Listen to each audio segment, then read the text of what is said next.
മലപ്പുറം പൂക്കോട്ടൂർ പള്ളിമുക്കിൽ ജ്യേഷ്ഠൻ അനുജനെ കുത്തിക്കൊന്നു. അമീർ സുഹൈലാണ് കൊല്ലപ്പെട്ടത്. Welcome back to Visal media. ഞാൻ ഫക്രുദ്ദീൻ ബന്ദാവർ. കേരളത്തെ ഞെട്ടിച്ചൊരു വാർത്തയാണ് കാണുന്നത്. മലപ്പുറം ജില്ലയിലെ പൂക്കോട്ടൂരിലെ ഒരു ജുനൈദ് എന്ന് പേരുള്ള ഒരു കാക്ക, അമീർ എന്ന് പേരുള്ള സ്വന്തം അനിയനെ അടുക്കളയിൽ നിന്ന് കത്തിയെടുത്തിട്ട് ജീവൻ നഷ്ടപ്പെടുത്തിക്കുക. എന്നിട്ട് ഇവൻ പോയിട്ട് നേരെ സ്റ്റേഷനിൽ പോയിട്ട് കീഴടങ്ങിക്കുക. മലപ്പുറം ജില്ലയിലെ പൂക്കോട്ടൂർ രാവിലെ 4:45 5 മണി പറഞ്ഞ സുബഹിൻ്റെ ഒരു നേരം. ആ നേരത്താണ് ഉറങ്ങിക്കിടക്കുന്ന അമീറിനെ ഈ സഹോദരൻ ഇക്കാക്ക ചെന്നിട്ട് ഈ ഒരു കൃത്യം നടത്തിയത്. നൗദുബില്ലാ, നമുക്കത് കേൾക്കുമ്പോൾ ഭയങ്കര ഞെട്ടൽ. കാരണം ഇവരെക്കുറിച്ചിട്ട് പറയുന്നത് അയൽവാസികളും കുടുംബക്കാരും പ്രിയപ്പെട്ടവരൊക്കെ പറയുന്നത് അത്രയും നല്ല തിക്ക് ഫ്രണ്ട്സിനെ പോലെ നടന്നിരുന്നവരാണ് ഈ സഹോദരന്മാരെന്നുള്ളതാണ്. എന്നിട്ടും എന്താണ് ഇവർക്കിടയിൽ സംഭവിച്ചത്? ഇവൻ നേരെ സ്റ്റേഷനിൽ പോയിട്ട് പറഞ്ഞ അനിയനെ കുത്തിയെന്ന് പറയുമ്പോഴാണ് അവരറിഞ്ഞ് അന്വേഷിച്ച് നോക്കുമ്പോഴാണ് ആ വീട്ടിൽ ഉമ്മ ഉണ്ട്, പെങ്ങളുണ്ട്. അപ്പോൾ എന്തൊക്കെ പ്രശ്നങ്ങൾ അവർക്കിടയിലുണ്ട്. മാധ്യമങ്ങൾ പറയുന്ന കാരണങ്ങൾ സാമ്പത്തിക തർക്കങ്ങളാണ്. ഈ ഒരു 2 പേരും നല്ല ഫ്രണ്ട്സായിരുന്നു. ഒരുപാട് എന്തൊക്കെ ബിസിനസ്സുകളും കാര്യങ്ങളൊക്കെ ചെയ്തു. അതിലൊക്കെ ഒരുപാട് കടങ്ങൾ ഉണ്ടാവാൻ കാരണം അമീറാണ്. ഇതിനെ ചൊല്ലിയിട്ട് എന്തൊക്കെ പ്രശ്നങ്ങൾ വീട്ടിലുണ്ടായി. ആ ഒരു പ്രശ്നങ്ങൾ ഉണ്ടായിട്ട് കിടന്നുറങ്ങിയതാണ്. ആ ഉറക്കത്തിൽ നിന്ന് കഴിഞ്ഞ് രാവിലെയാണ് ഇവൻ ആ ദേഷ്യം ഉള്ളിൽ നിന്ന് പോവാതെ ഈ ഒരു കൊടും ക്രൂരത ചെയ്തത് എന്നുള്ളത്. കുടുംബ ബന്ധത്തിന് ഏറ്റവും സ്നേഹം കൽപ്പിക്കുന്ന ഒരു മതമാണ് ഇസ്ലാം. അള്ളാഹു ആ മരണപ്പെട്ട യുവാവിന് മഗ്ഫിറത്ത് കൊടുക്കട്ടെ, റഹ്മത്ത് കൊടുക്കട്ടെ. പെട്ടെന്ന് ഉണ്ടാവുന്ന ഒരു ദേഷ്യമാണ്. കുടുംബത്തിൽ ചില ചെക്കന്മാരുണ്ട്, തോന്നിയതുപോലെ നടക്കും. എന്നിട്ട് ആ കുടുംബത്തിൻ്റെ മേലെ കടങ്ങൾ ഇങ്ങനെ ആക്കി വെക്കും. ഇത് ചോദ്യം ചെയ്താൽ പിന്നെ പ്രശ്നമാണ്. നമ്മുടെ വീഡിയോ കാണുന്ന ആർക്കെങ്കിലും കൂടുതൽ വിവരങ്ങൾ അറിയുന്ന ആളുകളും താഴെ പങ്കുവയ്ക്കും. ഒരു സാധാരണ കുടുംബമാണ്, വലിയ സമ്പന്നരൊന്നുമല്ല. സഹോദരങ്ങൾ തമ്മിൽ സ്നേഹത്തിൽ നടക്കുന്നത് കാണുമ്പോൾ അഭിമാനം കൊള്ളുന്ന വാപ്പിയമ്മയുണ്ട്. എൻ്റെ മക്കൾ കണ്ടില്ലേ എന്തൊരു സ്നേഹമാണ് നടക്കണത് എന്ന് കാണുമ്പോൾ. മക്കൾ തമ്മിൽ എന്തെങ്കിലും പെടലപ്പണക്കങ്ങൾ ഉണ്ടാകുമ്പോൾ ഉള്ളിൽ നോവുന്ന ഉമ്മമാരുണ്ട്, വാപ്പമാരുണ്ട്. ഇവിടെ നിന്നാ ഉമ്മാൻ്റെ മനസ്സൊന്നും നിങ്ങൾ ആലോചിച്ച് നോക്ക്. ആ 2 കുഞ്ഞുങ്ങൾക്കും ജന്മം കൊടുത്തൊരു ഉമ്മ ഉണ്ടാവില്ലേ, ഒരു പെങ്ങളുണ്ട് അവിടെ. ഒരു മകൻ്റെ മരണം, ഒരു മകൻ ജയിലിലയക്കുക. കാബീലും ഹാബിലും തമ്മിലുള്ള സംഘർഷങ്ങളൊക്കെ നമുക്കറിയാലോ. ലോകത്തെ ആദ്യത്തെ കൊലപാതകം നടത്തിയത് തന്നെ ആരാണ്? സഹോദരനും സഹോദരിയല്ല, വാപ്പയും കാമുകനും കാമുകിയും സുഹൃത്തുക്കളും തമ്മിലൊന്നുമല്ല. ലോകത്തെ ഈ ഭൂമിയിലെ ആദ്യത്തെ കൊലപാതകം തന്നെ നടത്തിയത് ഒരു സഹോദരനും മറ്റൊരു സഹോദരനുമാണ്. അത് പിന്നെ പെണ്ണിന് വേണ്ടിയിട്ടായിരുന്നു എന്ന് മാത്രം. പെണ്ണിന് വേണ്ടിയാണ് ലോകത്തെ ഫസ്റ്റത്തെ കൊലപാതകം. എന്നിട്ടിങ്ങനെ ഒരു പക്ഷി വന്നിട്ടിങ്ങനെ മാടി കാക്കയെങ്ങാനുമാണ് ഇങ്ങനെ മണ്ണിങ്ങനെ നീക്കിയിട്ട് അതിൻ്റെ ഉള്ളിൽ ഒരു ഖബർ ഒരുക്കിയിട്ട് കുഴിച്ചിടുന്ന മാതൃക കാണിച്ചു കൊടുത്തിട്ടാണ് അത്ര ലോകത്ത് ആദ്യമായിട്ടൊരു മനുഷ്യനെ കുഴിച്ചിടുന്നൊരു മാതൃക ലോകത്തിന് ഉണ്ടാക്കി എന്നുള്ളതാണ്. ലോകത്ത് ആര് കൊലപാതകം നടത്തിയാലും ആ മാതൃകയുടെ ശിക്ഷ അങ്ങോട്ട് കിട്ടും എന്നൊക്കെ പറഞ്ഞേക്കാം. കുടുംബത്തൊരു സമാധാനം വേണമെങ്കിൽ, കുടുംബത്തൊരു സന്തോഷം വേണമെങ്കിൽ വിട്ടുവീഴ്ചയും സ്നേഹവും ധാർമ്മിക അന്തരീക്ഷമൊക്കെ ആ വീട്ടിലുണ്ടായിരിക്കണം. ഞാൻ ആ ഉമ്മാൻ്റെ മനസ്സിൽ കൂടെ ഇങ്ങനെ കടന്നുപോയി. എവിടെ നിന്നും കേൾക്കണ വാർത്തകൾ തന്നെയാണ് കേട്ടോ ഈ കൊലപാതകങ്ങളുടെ വാർത്ത. ഇന്ന് ഞാൻ തൃശ്ശൂർ മുണ്ടൂരിൽ നിന്ന് കേട്ടൊരു വാർത്ത. ഒരു സ്വന്തം മാതാവിനെ മകളും കാമുകനും കൂടി ചേർന്ന് കൊലപ്പെടുത്തിക്കുക. എന്താ ഈ കഥ? അവളുടെയൊക്കെ ഞാൻ പറയണില്ല, ശാരീരിക ആവശ്യങ്ങൾ, ലൈംഗിക താല്പര്യം നിലനിർത്താൻ വേണ്ടിയിട്ട് സ്വന്തം മാതാവിനെയാണ് ആ മകളും കാമുകനും കൂടി ചേർന്ന് കൊലപ്പെടുത്തിയത്.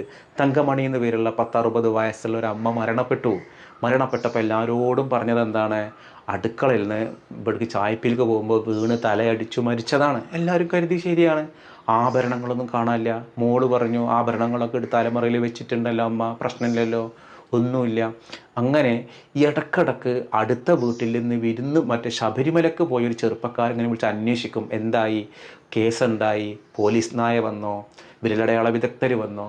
ഇതൊക്കെ ഇങ്ങനെ ആ അന്വേഷിക്കണ വീട്ടുകാർ വന്ന് പോലീസിനോട് പറഞ്ഞു ഇങ്ങനെ അടുത്ത വീട്ടിൽ ഒരു ചെങ്ങായി ഇടക്കിടക്ക് വിളിച്ച് അന്വേഷിക്കലുണ്ട്, ഓൻ ശബരിമലക്ക് പോയതാണ്. അപ്പോൾ ഓൻ്റെ ഫോണൊന്ന് പോലീസ് നമ്പറൊക്കെ ഒന്ന് ട്രേസ് ചെയ്ത് നോക്കി. അപ്പോൾ ശബരിമലക്ക് പോയത് തന്നെയാണ്. ഓൻ വരുമ്പോൾ ഇവിടെ വീട്ടിലേക്ക് വന്നില്ല, പെങ്ങൾ അവിടെ ഇറങ്ങി. അങ്ങനെ ഇറങ്ങിയിട്ട് ഓനെ ചോദ്യം ചെയ്ത് നോക്കുമ്പോഴാണ് ഈ ഒരു മകളുണ്ടല്ലോ, ഈ മകൾക്ക് ഭർത്താവും മക്കളൊക്കെ ഉണ്ട്. പക്ഷെ അയൽപ്പക്കത്തുള്ള ഒരു യുവാവിനായിട്ട് ഭയങ്കര പ്രണയമാണ്. ആ പ്രണയം ഒതുകൊണ്ട് ഇടക്കിടക്ക് വരും, കാര്യങ്ങളിങ്ങനെ നടക്കും. ഇത് അമ്മക്കറിയാമായിരുന്നു.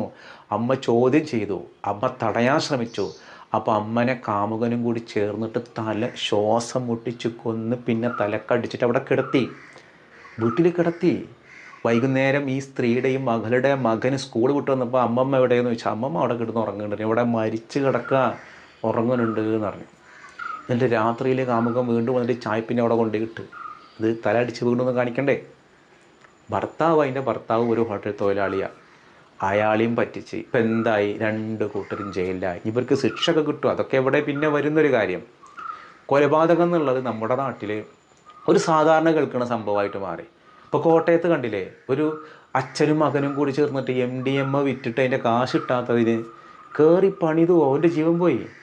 തിരുവനന്തപുരത്ത് 17 വയസ്സുള്ള സ്കൂൾ കുട്ടീനെയാണ് സഹപാഠികൾ, ഓരൊക്കെ ജുവൈനൽ ആക്ട് പ്രകാരം കേസിലാണ്. നമ്മുടെ നാട്ടിൽ ഓരോ ദിവസവും നമ്മൾ ഇത്തരത്തിലുള്ള കൊലപാതക വാർത്ത കേൾക്കുക.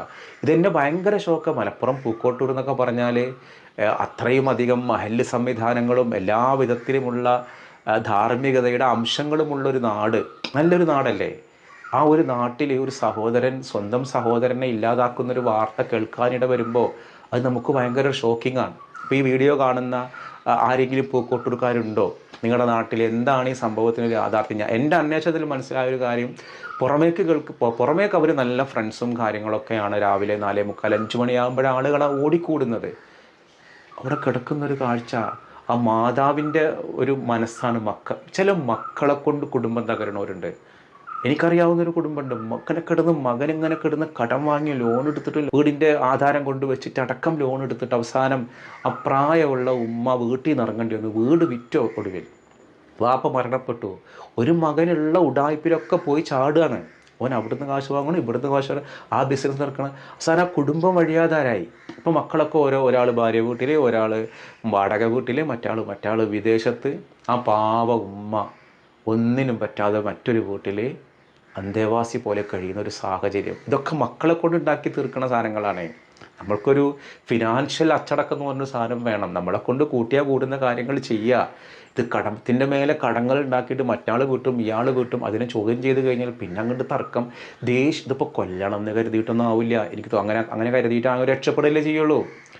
ആ ദേഷ്യം കണ്ട് പിടിച്ചിട്ട് ഉള്ളിലുള്ളൊരു പിശാചുണ്ട്. നമ്മുടെ ഉള്ളിൽ ഓരോ രക്തധമനികളുടെ ഉള്ളിലൂടെയും പിശാച് പോകും എന്നുള്ളതാണ് ഹദീസിലുള്ളത്. പിശാച് നമ്മളെങ്ങനെ സൂചിപ്പിക്കും? ദേഷ്യം ഇങ്ങനെ കയറ്റിയിട്ട്. അമിത ദേഷ്യം ഒരു പ്രശ്നമാണ്. എന്നിട്ടിപ്പോൾ അവർക്ക് കുറ്റബോധം ഉണ്ടാവും ജുനൈദിന്. പടച്ചോനെ, എൻ്റെ കൈ കൊണ്ടാണല്ലോ എൻ്റെ സഹോദരൻ തീർന്നത്. ആ ഉമ്മ രണ്ട് മക്കളില്ലാതായില്ലേ. ഒരാൾ ജയിലിലായി, ഒരാൾ മരണപ്പെട്ടു പോയി. അവർ ഭാര്യ മക്കളൊക്കെ ഉള്ളവരാണോ? ഇപ്പോൾ ജുനൈദിന് 10-28 വയസ്സേ ഉള്ളൂ. ഭാര്യ മക്കളുണ്ടോയെന്ന് എനിക്ക് അറിഞ്ഞൂടാ. എന്തായാലും നമ്മുടെയൊക്കെ കുടുംബങ്ങളിൽ ഈ വീഡിയോ കാണുന്ന നിങ്ങളൊക്കെ സഹോദരങ്ങൾ തമ്മിൽ എന്തെങ്കിലുമൊക്കെ പ്രശ്നങ്ങളുണ്ടെങ്കിൽ പറഞ്ഞു തീർക്കിട്ടോ. അപ്പം അൽഹംദുലില്ലാ, ഇപ്പം നമ്മളൊക്കെ നമ്മുടെ സഹോദരന്മാരായിട്ട് ഫ്രണ്ട്സൊന്നുമല്ല, എന്നും വിളിക്കണവരൊന്നുമല്ല. പക്ഷേ ആ ഒരു റെസ്പെക്റ്റിലും സ്നേഹത്തിലും തന്നെയാണ്. എന്ത് പ്രശ്നങ്ങളുണ്ടെങ്കിലും കൂടെ ഉണ്ടാവും. എന്നും വിളിക്കുന്ന ഫ്രണ്ട്സല്ല, എപ്പോഴും കാണുന്നവരല്ല, കാണുമ്പോൾ ഭയങ്കര ഫ്രണ്ട്സിൻ്റെ പോലെ കുത്തിപ്പിടിച്ച് നടക്കണവരൊന്നുമല്ല. പക്ഷെ ആ ഒരു അകൽച്ചലൊരു സ്നേഹമുണ്ട്. ചിലയിടത്തൊക്കെ ഭയങ്കര സ്നേഹമൊക്കെ ഉണ്ടാവണം, നല്ല സ്നേഹം ഉണ്ടാവണം. അത് കേൾക്കുമ്പോൾ അത് മലപ്പുറം പൂക്കോട്ടൂരിൽ നിന്ന് കേട്ടൊരു വാർത്ത ഭയങ്കര ഷോക്കിങ്ങാണ്. കൊലപാതകം എന്നുള്ളത് നമ്മുടെ നാട്ടിൽ നിന്നൊരു പ്രശ്നമല്ല. ആർക്കാരും കൊല്ലാവുന്ന രീതിയിലൊരു ഒരു ദൈവത്തിൻ്റെ സ്വന്തം നാട്, ഭ്രാന്തന്മാരുടെ സാത്താൻ്റെ സ്വന്തം നാടായിട്ട് മാറി എന്നുള്ളതാണ്. ആ മരണപ്പെട്ടു പോയ പൊന്നുമോൻക്ക് നമ്മൾ ദുആ ചെയ്യാം. ഇപ്പോൾ നമ്മുടെയൊക്കെ കുടുംബങ്ങളിൽ എന്തെങ്കിലും വിരോധം വിദ്വേഷവും സ്വത്തുമായി ബന്ധപ്പെട്ടിട്ട് മിണ്ടാത്തവരുണ്ട്. വാപ്പാടും ഉമ്മാടും വരെ മിണ്ടാത്തവരുണ്ട്. സഹോദരങ്ങൾ വരെ മിണ്ടാത്തവരുണ്ട്. ഓനക്ക് സ്വത്ത് കുറച്ച് കൂടുതൽ കൊടുത്തേക്ക് കൂടുതൽ, എന്നിട്ട് ഞാനാണ് ഈ വീടൊക്കെ ഉണ്ടാക്കിയത്, അവസാനം സ്വത്ത് വീതം വെക്കുമ്പോൾ ഓൻ്റെ ആ അധ്വാനം കണക്കിലാക്കിയിട്ട് കുറച്ച് കൂടുതൽ കൊടുത്തൂടെ? ഓനാവും തറവാട് വീടൊക്കെ മൂത്താൾ ഗൾഫിൽ പോയിട്ടാണ് വീടൊക്കെ ഉണ്ടാക്കിയിട്ടുണ്ടാവുക. ഒടുവിൽ വാപ്പിയമ്മയൊക്കെ മരണപ്പെട്ട് ഒന്ന് പാർട്ടിഷൻ നടത്തുമ്പോൾ ഉണ്ടാക്കിയ വീട് ഓനവിടെ നിന്ന് ഇറങ്ങി കൊടുക്കേണ്ടി വരും. മൂത്താൾ ഒരു ചിലവില്ലാത്ത അനിയൻക്ക് ആ വീട് കിട്ടുകയാണ്. എന്നാൽ അത് മനസ്സിലാക്കിയിട്ട് ഓൻ്റെ നല്ലൊരു കാലം ഈ വീടിന് വേണ്ടി എക്സ്പെൻസ് ചെയ്തതല്ലേ, ഈ വീടിന് വേണ്ടി സ്പെൻഡ് ചെയ്തതല്ലേ. അത് മനസ്സിലാക്കിയിട്ട് ഓനക്ക് കുറച്ച് കൂടുതൽ കൊടുത്തിട്ട് ഓൻ്റെ നല്ല കാലം അധ്വാനമൊക്കെ കഴിഞ്ഞു പോയില്ലേ. അപ്പം അവനക്കൊന്നും അതുപോലും പരിഗണിക്കില്ല. അത് സമ്മതിക്കില്ല എന്ന് പറഞ്ഞ സഹോദരങ്ങളുണ്ട്, അനിയന്മാരുണ്ട്. പരസ്പര സ്നേഹവും കാര്യങ്ങളാണ് വേണ്ടത്. നമ്മൾ ഇസ്ലാം എന്ന് പറഞ്ഞൊരു മതം തന്നെ ആക്കിയത് എന്താണ്? ഈ കുടുംബബന്ധം ചേർക്കുന്നതിന് വലിയ പ്രാധാന്യം കൊടുത്തൊരു മതമാണ്. അതിൻ്റെ കടക്കൽ കത്തി വെക്കുന്ന ഒന്നാണ് ഇത്തരത്തിലുള്ള പ്രവർത്തനം. അള്ളാഹു നമ്മളിൽ നിന്നൊക്കെ അങ്ങനത്തെ ഒരു ചിന്തയിൽ നിന്നുള്ളാഹു നമ്മളെ കാക്കട്ടെ. ഈ ഒരു വാർത്ത കണ്ടപ്പോൾ ഭയങ്കര ഷോക്കായി. ഏതായാലും കൂടുതൽ വിവരങ്ങൾ അറിയുന്ന ആളുകളുണ്ടെങ്കിൽ താഴെ കമൻറ്റ് ചെയ്യാൻ മറക്കരുത്. മറ്റൊരു ദിവസം മറ്റൊരു വീഡിയോയുമായി വീണ്ടും കാണാം.